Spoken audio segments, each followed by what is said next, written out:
In the winter of 1943, somewhere in occupied Poland, there existed a place where the very air seemed to carry the weight of unspeakable horror.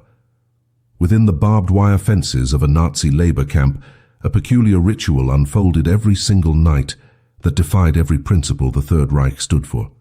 A guard in the crisp uniform of the SS, a man named Heinrich Weber, would walk through the motor pool with a set of keys jingling softly in his gloved hand. He would approach each transport truck systematically, unlock the ignition, remove the key, and replace it with an identical one from his pocket. To any observer, it appeared to be a routine security check. But this wasn't about security at all. This was about mothers.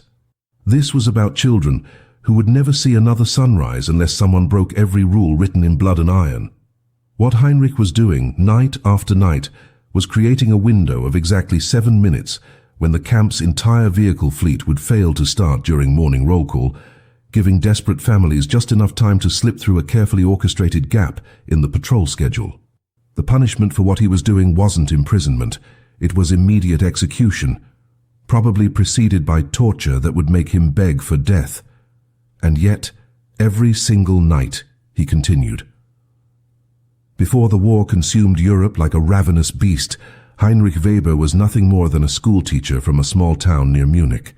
He taught history and literature to children who would later be fed propaganda about racial superiority and manifest destiny. Heinrich himself had never been particularly political, never attended the rallies, never raised his arm with the fervor that characterized the true believers. When conscription came, he found himself assigned to the SS not because of ideological commitment, but because of a clerical error that placed him in the wrong unit.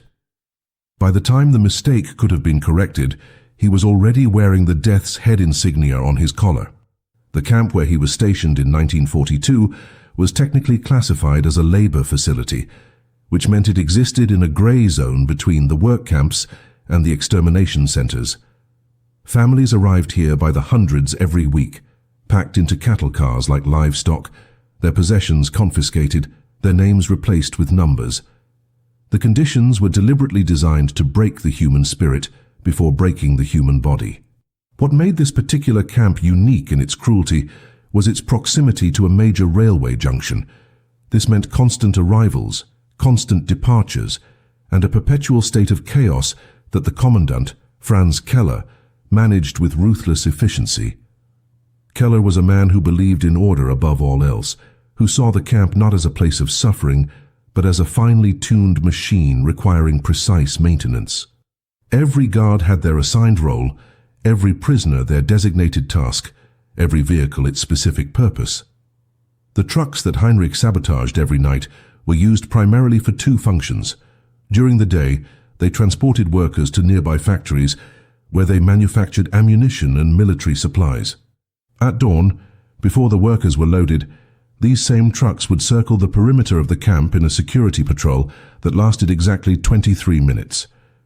This patrol was sacred, unbreakable, the backbone of Keller's security system.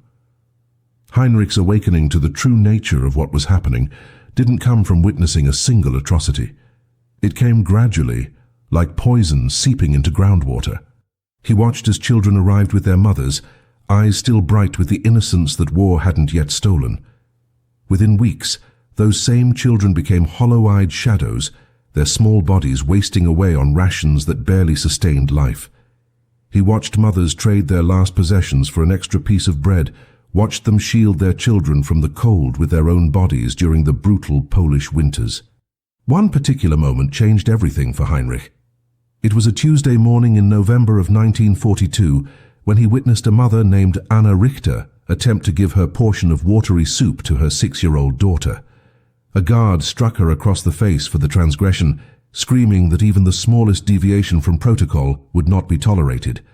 The daughter cried, the mother bled, and Heinrich felt something fundamental break inside his chest. That night, he began studying the camp's routine with the precision of a military strategist. He noticed that the morning vehicle patrol created a 7-minute window when the eastern fence was completely unwatched. He observed that the trucks, if they failed to start, would cause confusion that lasted exactly long enough for that window to remain open. He understood that the mechanics would blame the cold, the poor fuel quality, anything except sabotage.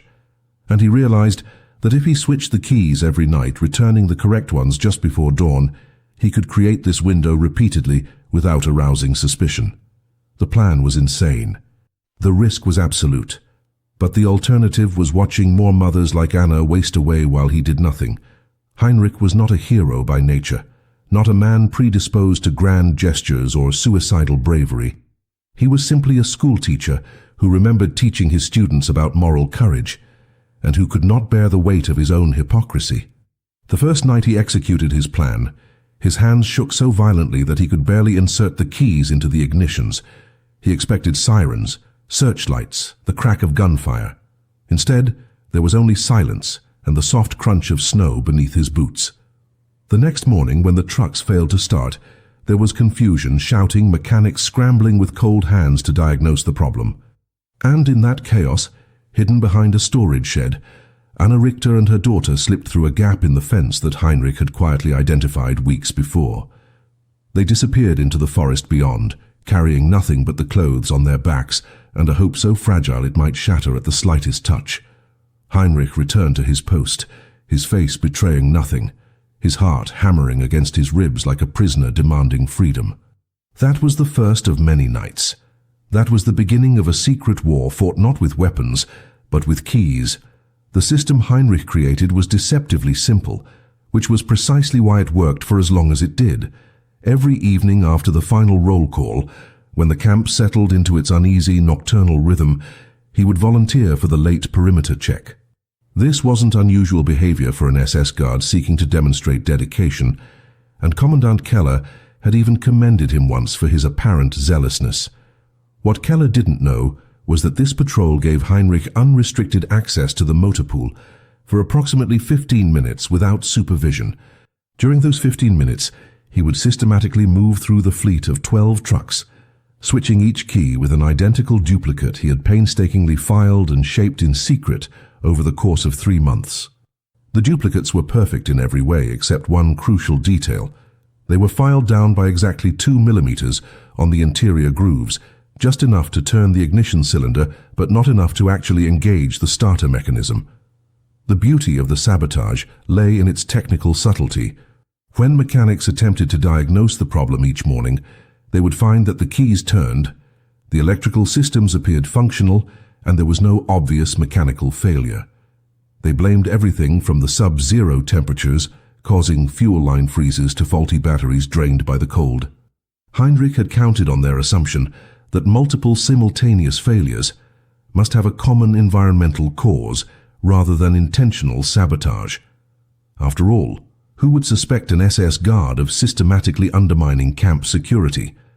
The very idea was so contrary to the iron discipline of the Third Reich that it existed outside the realm of possibility for men like Keller. This psychological blind spot became Heinrich's greatest asset, the invisible shield that protected him even as he committed treason night after night. But the key switching was only half of the operation. The other half required something far more dangerous: communication with the prisoners. Heinrich couldn't simply create an escape window and hope desperate families would stumble upon it by chance. He needed to identify specific targets, mothers with young children who had the physical strength to attempt an escape and the mental fortitude to survive in the Polish wilderness during winter. This meant developing a network of trusted intermediaries within the camp population, a task that carried risks so profound that a single mistake would result in mass executions. He began with small gestures, leaving bread in specific locations, ensuring certain families received slightly larger rations, creating patterns that established trust without words. Over the course of months, a silent language developed between Heinrich and a small group of prisoners who began to understand that this particular guard was different. The intermediary who became his primary contact was a Polish carpenter named Joseph, a man who had survived in the camp longer than most because his skills made him valuable to the Germans. Joseph had lost his own wife and children in the early days of the occupation, and he carried that grief like a stone in his chest, heavy and cold and permanent.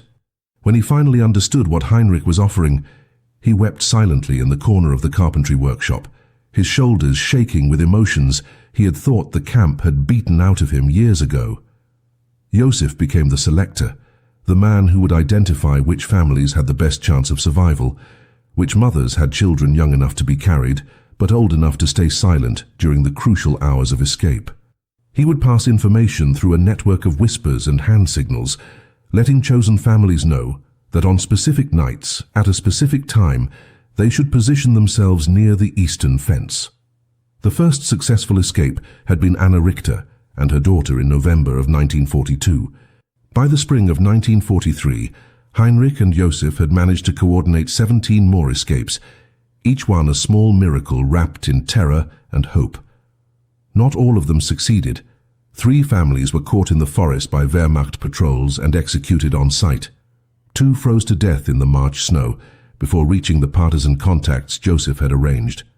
But 12 families, containing 23 mothers and 31 children, vanished into the Polish countryside and survived.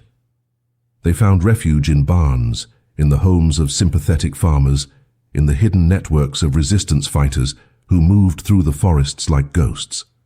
Heinrich never knew their ultimate fates, never received confirmation of their survival or death. All he knew was that every night he switched those keys, he was choosing hope over certainty, action over paralysis, humanity over the machinery of genocide that surrounded him on all sides. The winter of 1943 brought changes to the camp that made Heinrich's secret operation exponentially more dangerous. Commandant Keller, frustrated by what he perceived as declining efficiency, implemented new security protocols that tightened every aspect of camp routine. Guard shifts were randomized to prevent familiarity and potential corruption. Perimeter patrols were increased from twice daily to 4 times daily.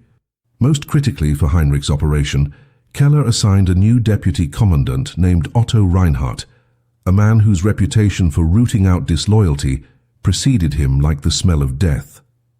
Reinhardt had served on the Eastern Front, where he had personally executed 27 soldiers suspected of defeatism or sabotage. He approached his new assignment with the same ruthless thoroughness, convinced that the recurring vehicle failures represented either incompetence or something far more sinister. He began conducting random nighttime inspections, appearing without warning in different sections of the camp, watching, noting, cataloging every deviation from expected behavior. Heinrich understood that discovery was now not a question of if, but when. The mathematical probability of continuing his operation without detection had dropped to levels that would make any rational person abandon the effort entirely. Yet he found himself unable to stop, bound by a moral logic that transcended self-preservation. Every night he didn't act meant mothers and children who would remain trapped in a system designed to slowly crush the life from them. He began to take even greater precautions, varying his patrol routes, sometimes skipping nights entirely when Reinhardt's presence made sabotage impossible, creating deliberate irregularities in his own behavior to avoid establishing predictable patterns. The psychological toll was immense. He slept poorly, startled awake by every sound, convinced that each morning would bring his arrest. His hands developed a tremor that he couldn't fully control, and he lost nearly 20 pounds from stress and the constant gnawing anxiety that accompanied every waking moment. The crisis point arrived on a rain-soaked night in April, when Heinrich entered the motor pool to find Reinhardt standing among the trucks, smoking a cigarette, watching the rain create rivers in the muddy ground. The deputy commandant's presence there at that hour was so unexpected that Heinrich's first instinct was to turn and flee, but that would have been an immediate admission of guilt. Instead, he forced his face into an expression of mild surprise and approached with the confident stride of a man who had nothing to hide. Reinhardt asked him what he was doing there, and Heinrich explained that he was conducting his voluntary security check, the same routine he had maintained for months. The deputy commandant nodded slowly, his eyes never leaving Heinrich's face, searching for the telltale signs of deception that years of interrogations had taught him to recognize. He asked why Heinrich was so dedicated to these extra duties, whether perhaps he had something to prove or something to hide. The question hung in the wet air between them like a blade. Heinrich's response would later strike him as either the height of cleverness or the depth of insanity. He told Reinhardt the absolute truth, or at least a version of it. He explained that he had been a schoolteacher before the war, a profession that instilled in him a belief in duty and thoroughness. He said that he found the chaos of the camp disturbing to his sense of order, and that these nightly checks gave him a feeling of control in an environment that often seemed to spiral toward disorder. He spoke with passion about the importance of maintaining discipline and vigilance, using the very language of Nazi ideology to mask an operation designed to undermine it. Reinhardt listened without interruption, his expression unreadable in the darkness. When Heinrich finished, there was a long silence broken only by the sound of rain hammering against metal. Finally, Reinhardt nodded and told him that such dedication was admirable, that the Reich needed more men who took their responsibilities seriously. He crushed his cigarette beneath his boot and walked away into the rain, leaving Heinrich standing alone among the trucks, his heart racing so fast he thought it might simply stop. That night, Heinrich did not switch the keys. The risk was too great, the near discovery too close. He returned to his barracks and lay awake until dawn, wrestling with the question of whether he should abandon the operation entirely or whether Reinhardt's departure represented a narrow escape rather than a warning. By morning he had made his decision. He would continue, but with even greater caution, spacing the sabotage attempts further apart, being more selective about which nights offered genuine safety. Because ultimately, the alternative was accepting that he had become exactly what the uniform represented: a cog in a machine of systematic murder, distinguished from his fellow guards only by the depth of his internal anguish. And that was a fate he found more terrifying than discovery, more unbearable than death itself. So when the next safe opportunity presented itself 5 nights later, he switched the keys again, his hands steady, with a resolve born from having stared directly into the abyss and chosen to act anyway. As spring turned to summer in 1943, the camp's population swelled beyond its already overcrowded capacity.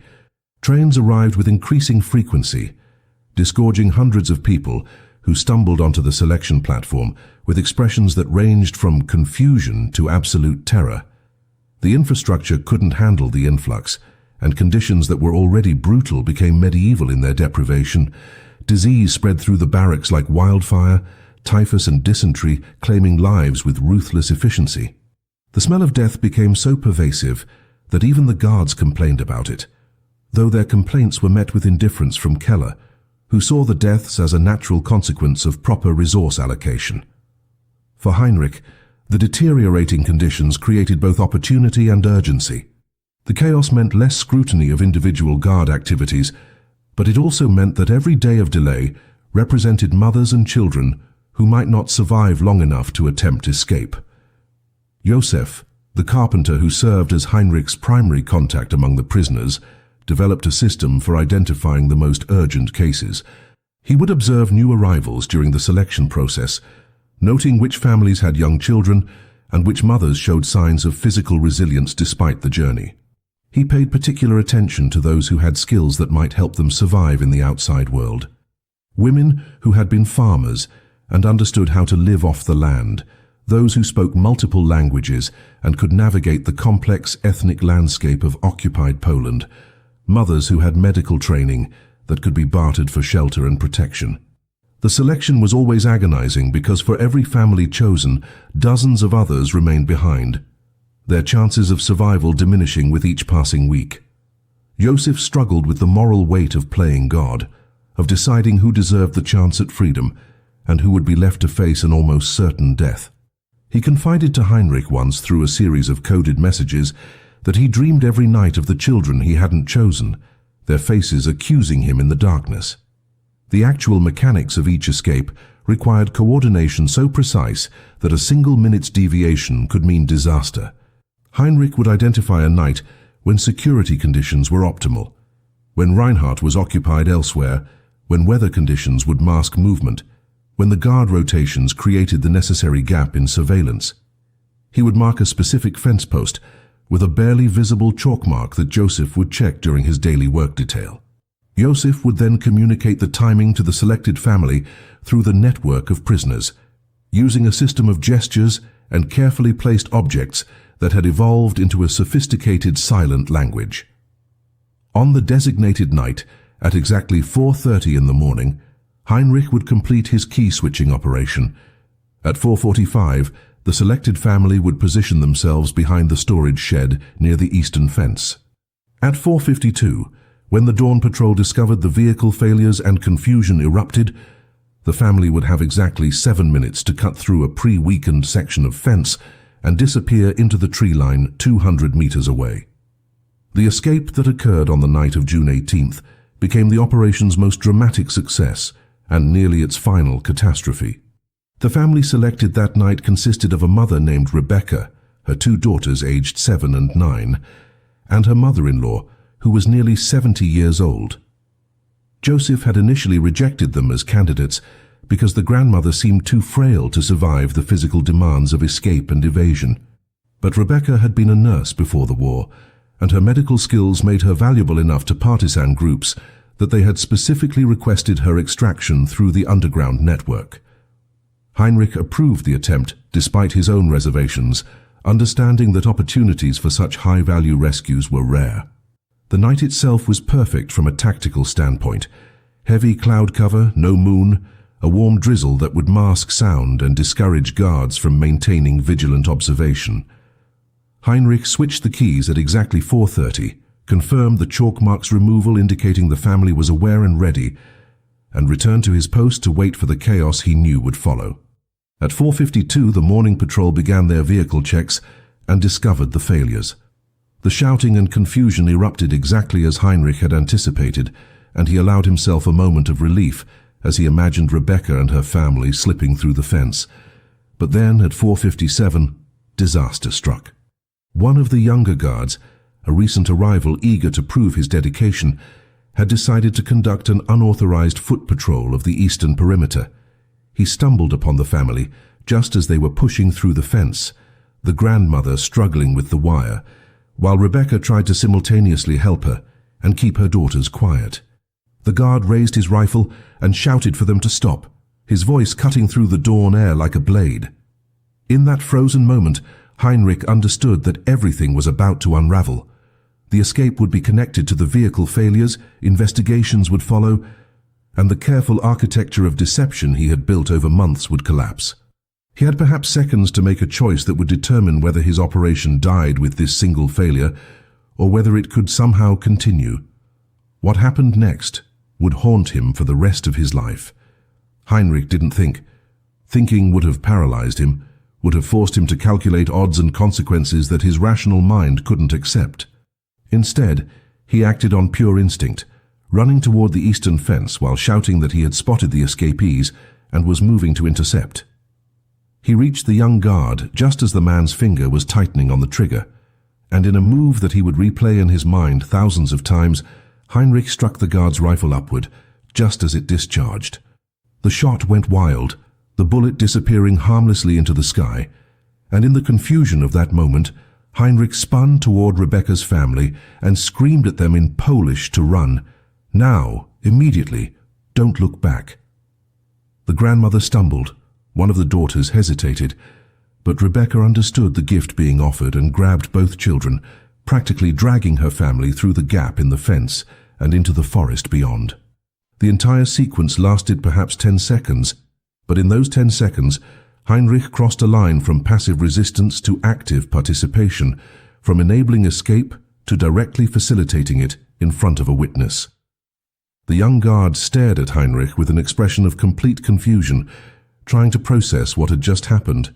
Heinrich knew he had moments to construct a narrative that would explain his actions, and he did so with a combination of anger and authority that surprised even himself. He grabbed the young guard by his collar and screamed at him for firing without authorization, for potentially alerting the entire camp to a situation that could have been handled quietly.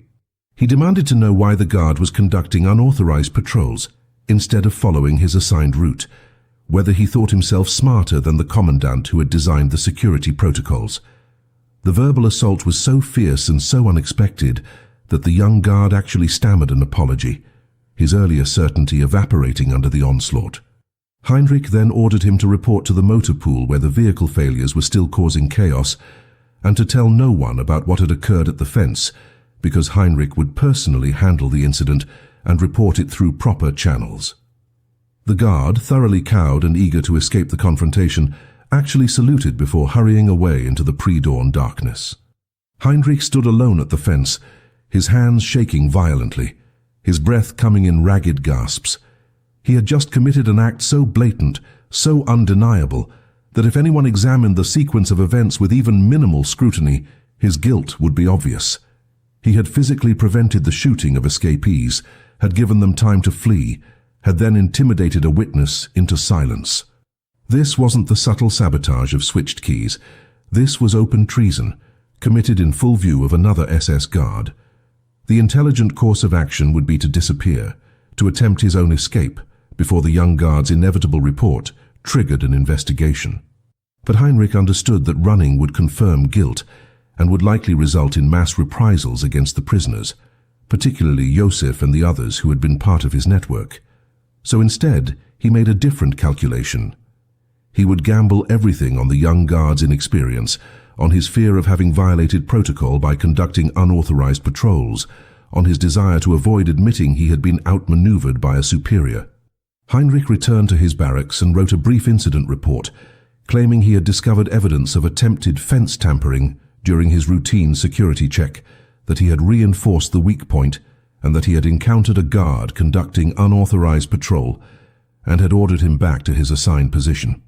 He filed the report in the routine security log, where it would be buried among dozens of similar minor incidents, unlikely to attract attention unless someone was specifically looking for it. Then he waited, every muscle in his body tense, expecting at any moment to hear boots approaching his door, to see Reinhardt's cold eyes staring at him with the knowledge of betrayal. Hours passed. The morning rolled on with its usual brutal routine.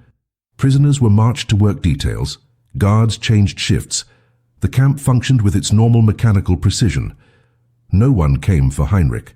The young guard apparently filed no counter-report, either because he feared the consequences of admitting his unauthorized patrol, or because Heinrich's aggressive confrontation had convinced him that the incident was better forgotten.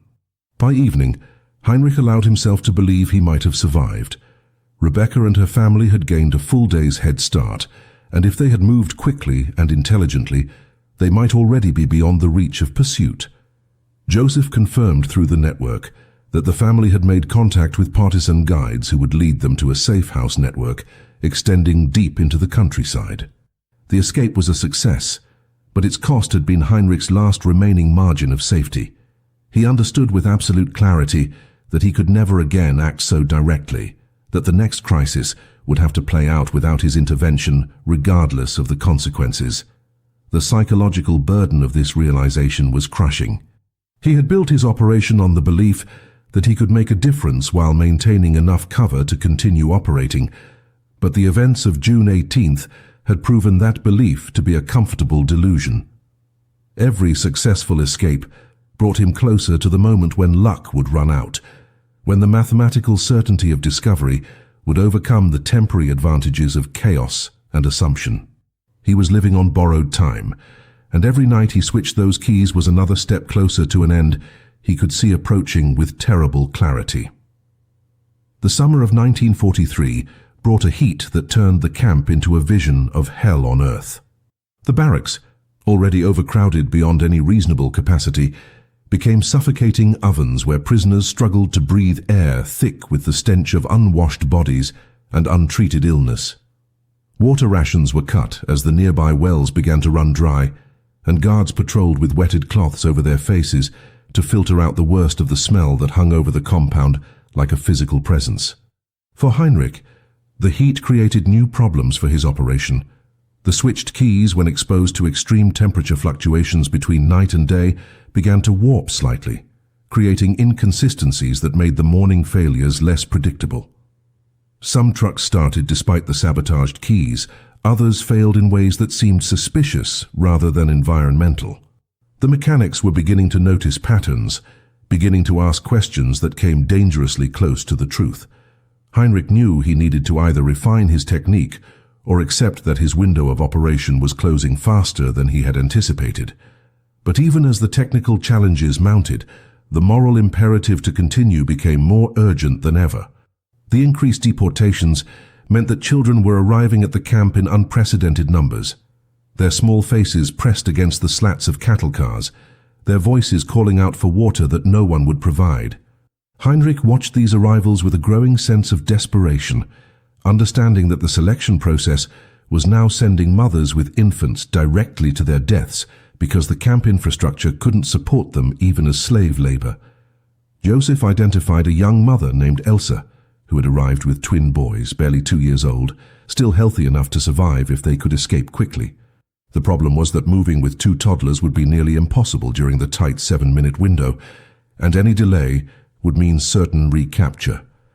Heinrich and Joseph debated through their coded communication system whether the attempt was worth the risk, whether they should focus instead on mothers with older children who could move faster and follow instructions more reliably. The decision was made for them when Heinrich witnessed an incident that crystallized everything he had been fighting against. During an afternoon work detail, one of Elsa's twins began crying from hunger and exhaustion. The boy's wailing disturbed a guard who was trying to sleep off a hangover in the shade of a nearby building. The guard approached Elsa and demanded she silence the child immediately. Elsa, desperate and terrified, tried to comfort her son, but the boy was beyond consolation, his cries intensifying as only a hungry toddler's can. The guard, enraged by what he perceived as deliberate disobedience, grabbed the child from Elsa's arms and struck him across the face with enough force to split the boy's lip. The toddler's cries turned to screams, blood running down his chin, and Elsa lunged forward to protect her son, only to be knocked to the ground by the guard's rifle butt. She lay in the dirt, stunned and bleeding, while her twins screamed for her, and the other prisoners watched with the dead-eyed expression of people who had seen such scenes too many times to react with anything but numb acceptance. Heinrich was on duty 50 meters away when this happened, close enough to see everything, far enough that intervention would have required him to abandon his post. He stood frozen, the familiar paralysis of moral crisis gripping him as he watched Elsa slowly climb to her feet, gather her crying children and return to her work with blood streaming from her nose.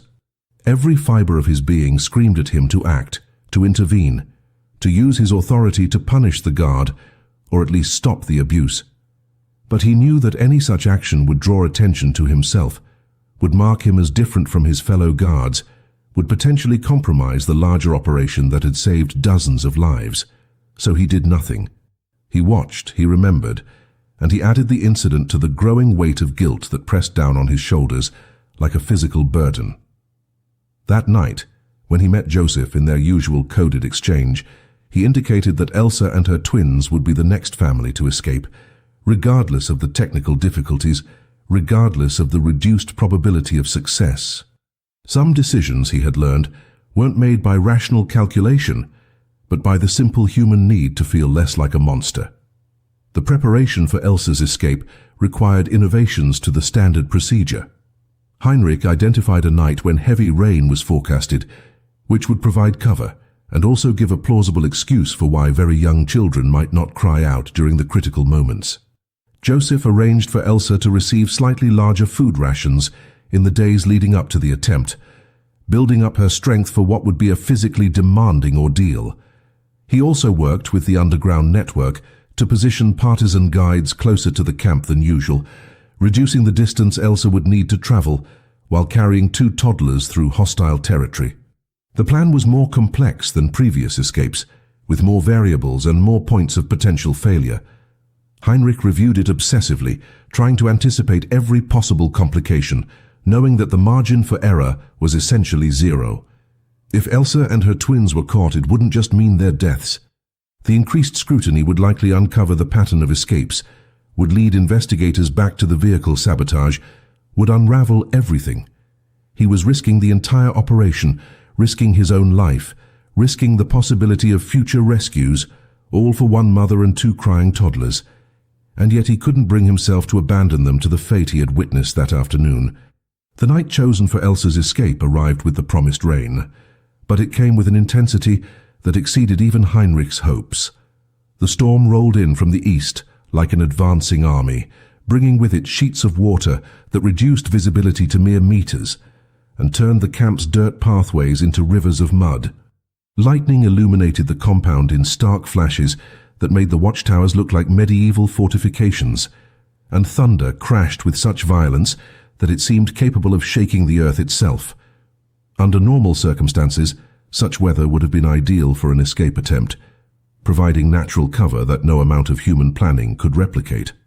But with two toddlers who might panic at the thunder, who might cry out in fear during the crucial silent moments, the storm transformed from an asset into a potential catastrophe.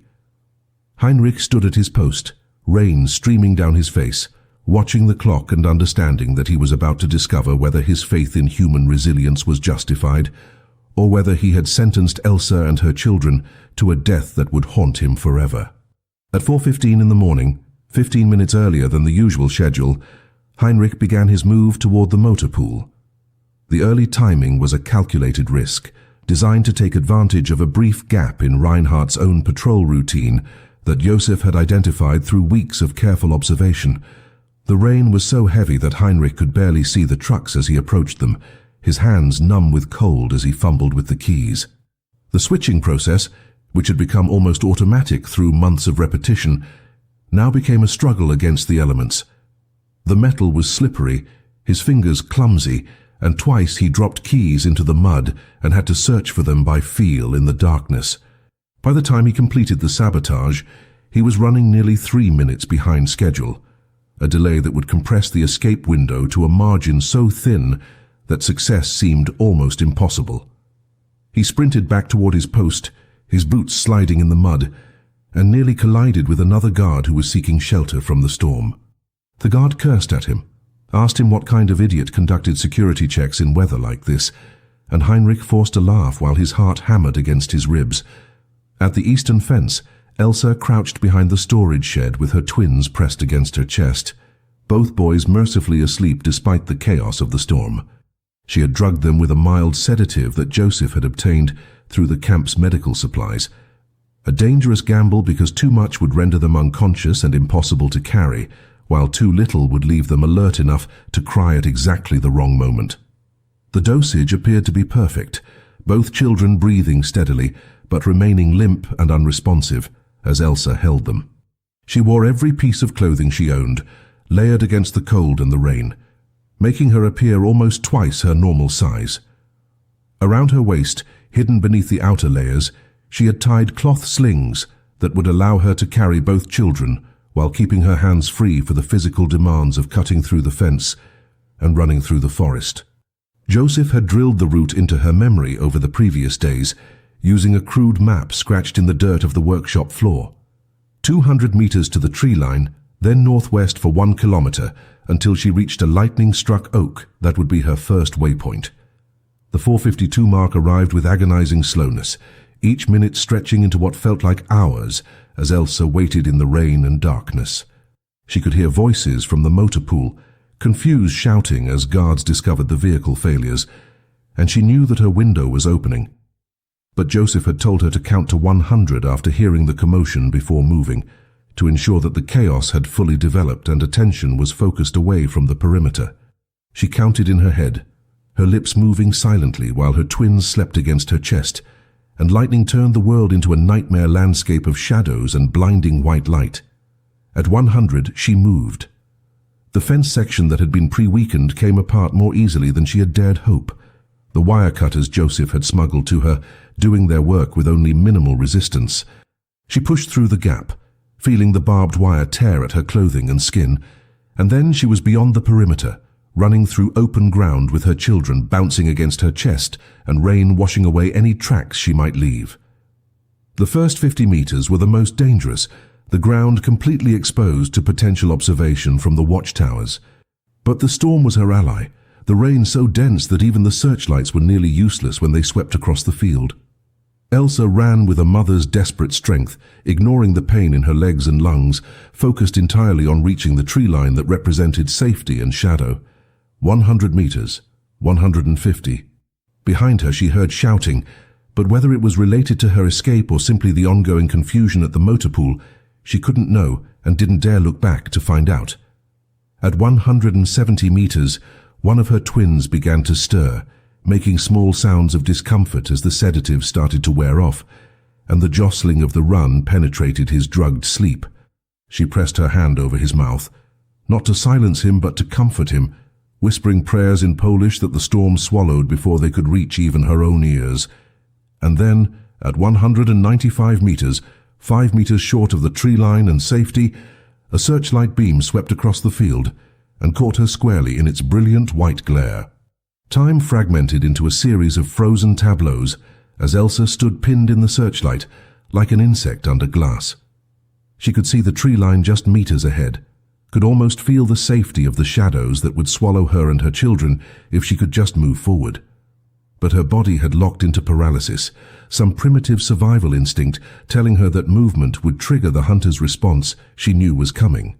From the nearest watchtower, she heard a voice shouting, ordering her to stop, to put her hands in the air, commands that made no sense because her hands were occupied holding her twins against her chest in a grip so tight it might have hurt them if they had been fully conscious. The searchlight operator was clearly confused, trying to make sense of what he was seeing through the curtains of rain. A figure in the open ground, moving away from the camp, but moving slowly, awkwardly, not with the desperate sprint of an escapee. The seconds stretched as the guard in the tower tried to decide whether this warranted raising an alarm, or whether it was simply a prisoner who had become disoriented in the storm and wandered beyond the fence by accident. Heinrich saw the searchlight lock onto Elsa from his position near the motor pool, and in that moment, he understood that every decision he had made over the past months had led to this single point of crisis. He could do nothing and watch as Elsa was shot or captured, could preserve his cover and his operation at the cost of 3 lives he had specifically chosen to save. Or he could act, knowing that action would almost certainly mean the end of everything he had built, the exposure of his network and quite possibly his own execution. The mathematics of the situation were brutal in their clarity. 3 lives against dozens of potential future rescues. Any rational calculation would have chosen the greater good, would have accepted the sacrifice as necessary and tragic. But Heinrich had long since moved beyond rational calculation into a territory where individual human faces mattered more than abstract statistics.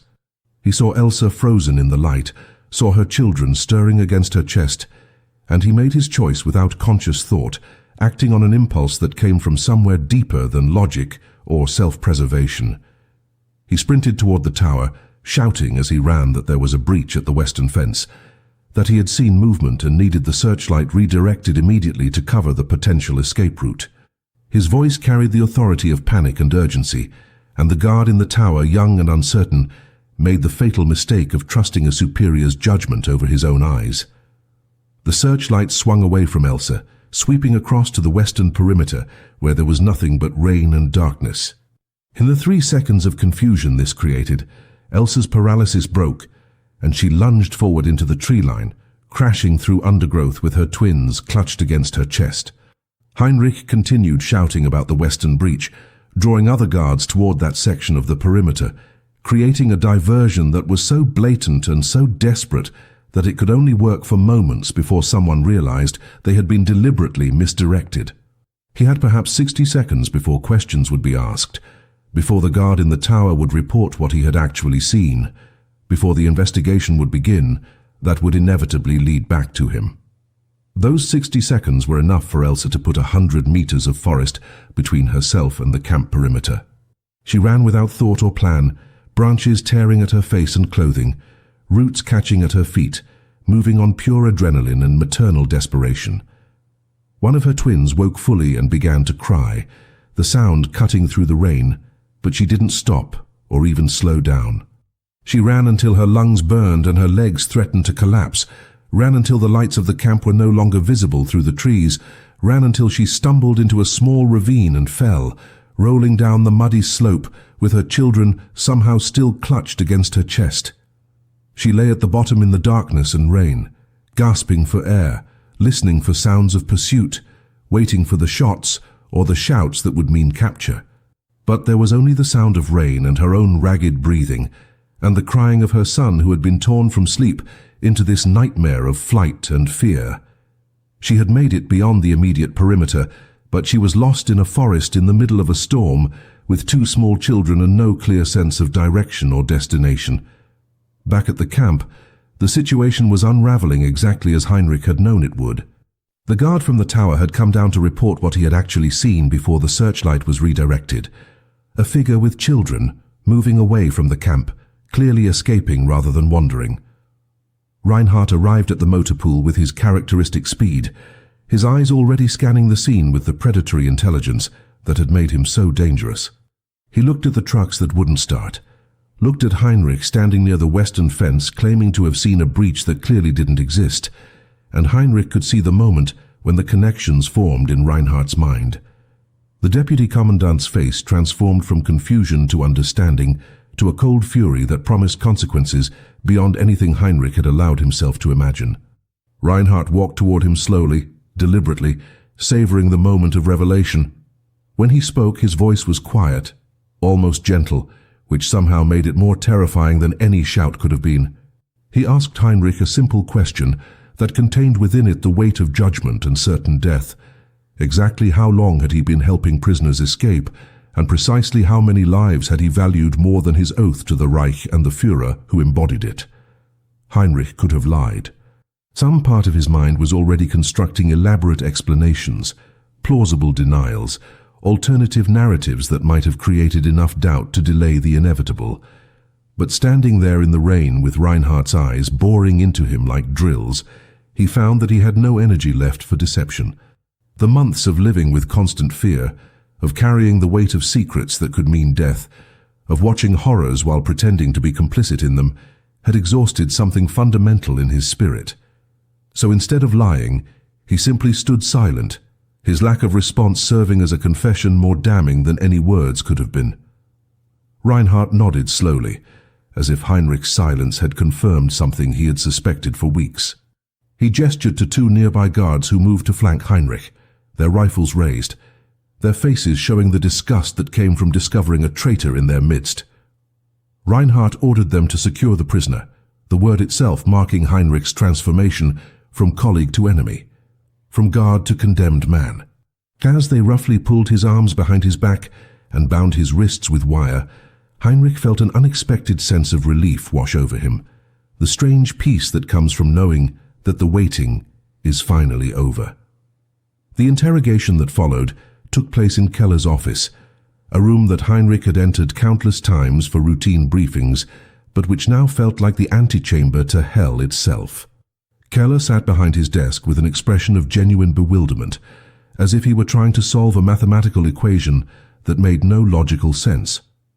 He asked Heinrich why, seeking some explanation that would make the betrayal comprehensible within his ordered worldview. Heinrich, knowing that his death was now certain and that nothing he said could make his situation worse, spoke with an honesty that seemed to unsettle both Keller and Reinhardt more than defiance would have. He explained that he had been a teacher, that he had taught children about moral courage and human dignity, and that watching mothers and children die slowly in the camp while he did nothing had made him complicit in something he couldn't live with. He said that switching the keys had been a small act of resistance against a machinery of death that he couldn't stop, but also couldn't ignore.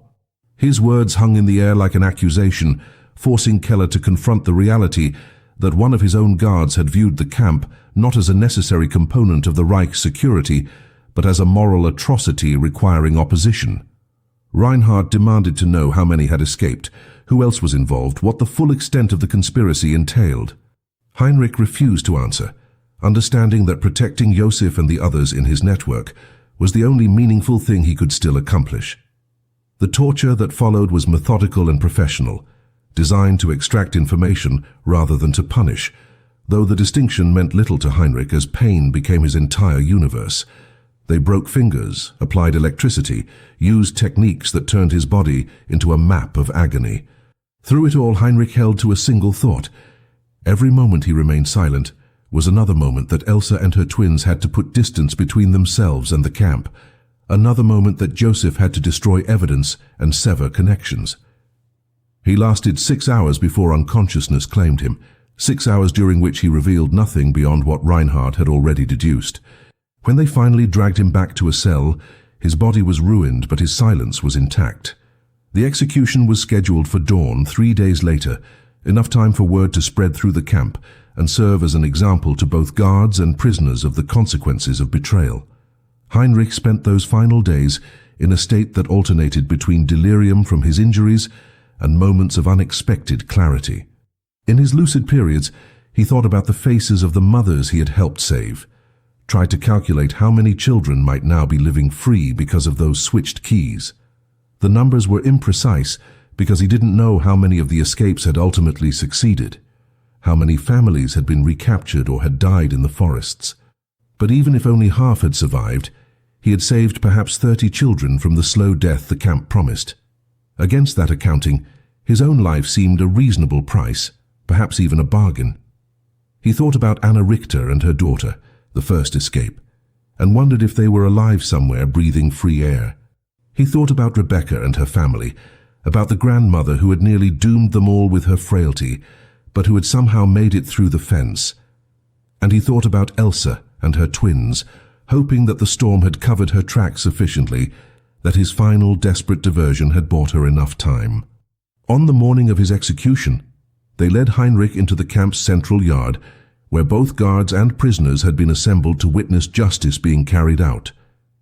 Keller read the charges in a voice that trembled slightly, with what might have been anger, or might have been something more complex. Treason against the Reich, conspiracy to aid enemies of the state, systematic sabotage of security protocols. Each charge was technically accurate, and Heinrich didn't contest them. As they positioned him against the wall and the firing squad took their places, Heinrich looked out across the assembled prisoners and saw Josef standing in the front row.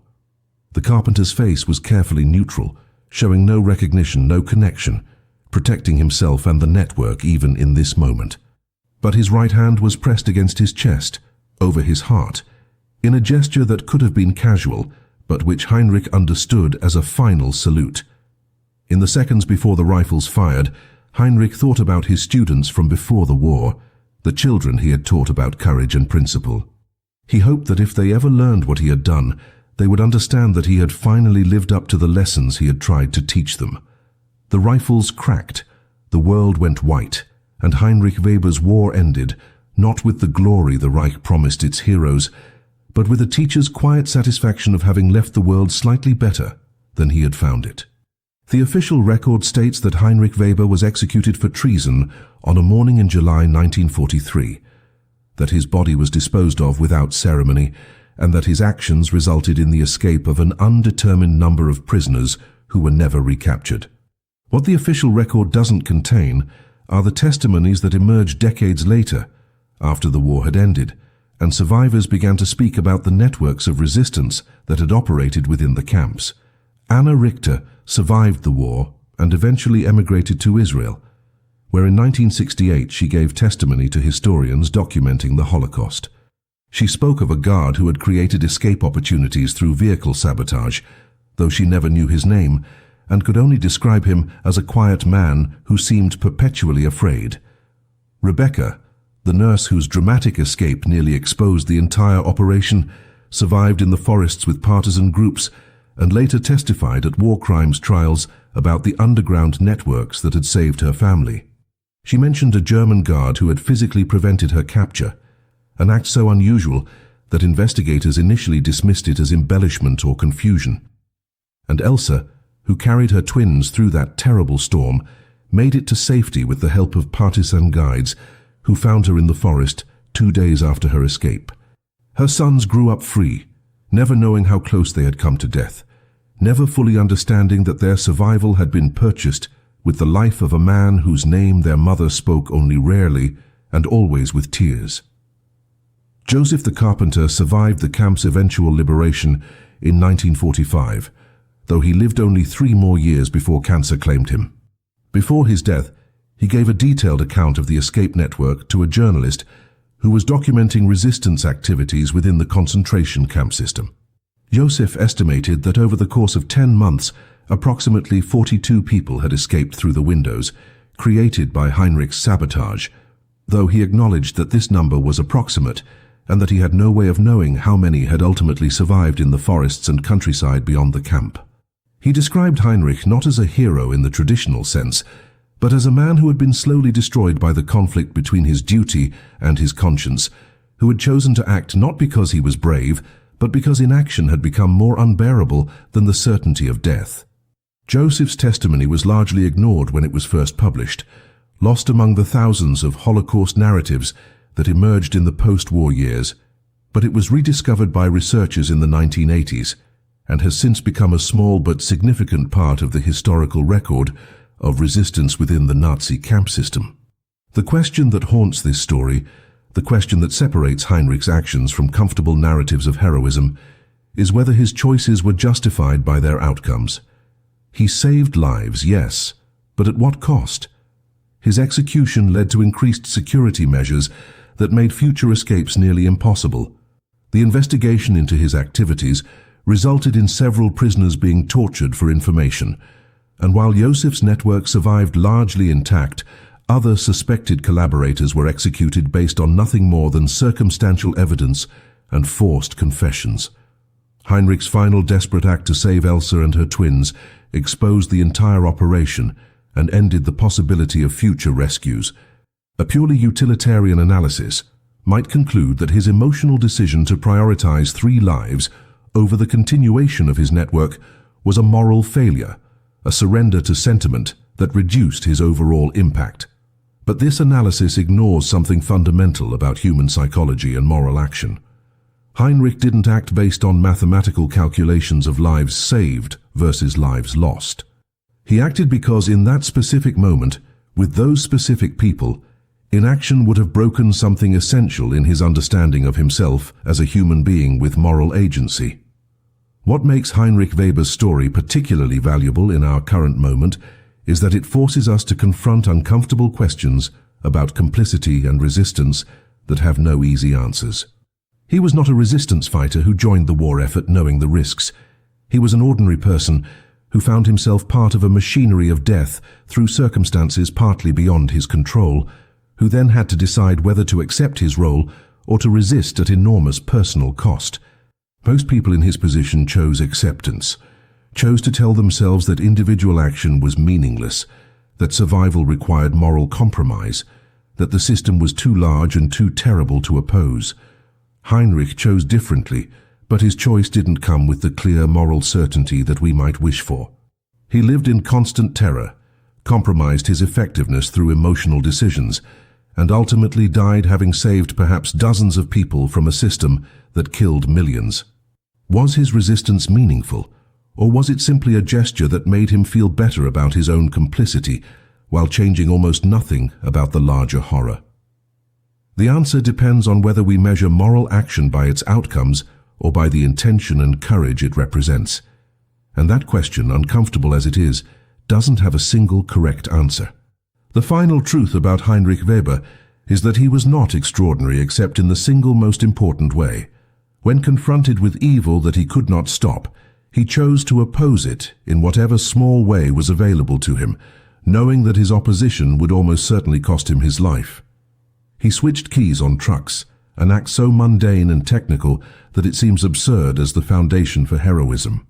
But those switched keys created windows of possibility, moments when the machinery of death stuttered and failed, allowing mothers and children to slip through into a chance at survival.